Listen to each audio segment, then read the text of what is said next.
សារព័ត៌មានថៃបានរាយការណ៍ថាប្រទេសស៊ុយអែតបានចាប់ផ្ដើមផលិតយន្តហោះចម្បាំង Gripen E-F ចំនួន4គ្រឿងដំបូងសម្រាប់ប្រទេសថៃបើទោះបីមានការចំទាស់ពីសមាជិកសភាស៊ុយអែតមួយចំនួនក្រោយថៃធ្លាប់ប្រើយន្តហោះ Gripen ក្នុងប្រតិបត្តិការវាយប្រហារលើកម្ពុជាកាលពីឆ្នាំ2025កន្លងទៅក៏ដែរតាមការចុះផ្សាយរបស់កាសែតថៃខាសួតនៅថ្ងៃទី13ខែឧសភាឆ្នាំ2026បានឲ្យដឹងថាថៃបានចុះកិច្ចសន្យាទិញយន្តហោះ Gripen E-F ចំនួន4គ្រឿងកាលពីខែសីហាឆ្នាំ2025ក្នុងគម្រោងដែលមានតម្លៃប្រមាណ$353លានថៃរំពឹងថា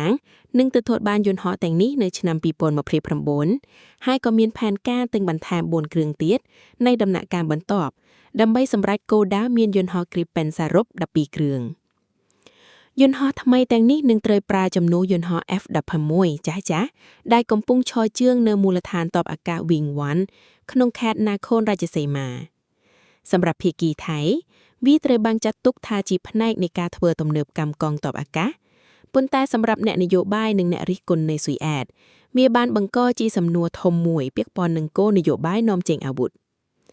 សមាជិកគណៈបក Green Party របស់ស៊ុយអែតរួមមានលោក Jacob Lindberg និងលោក Sir Emma Noren បានអំពាវនាវឲ្យរដ្ឋាភិបាលស៊ុយអែតពិនិត្យឡើងវិញលើការនាំចេញអាវុធទៅកាន់ថៃបន្ទាប់ពីមានការចោទប្រកាន់ថាយន្តហោះ Gripen ត្រូវបានប្រើក្នុងការវាយប្រហារលើគោលដៅនៅកម្ពុជាពួកគេបានបង្ហាញការព្រួយបារម្ភថា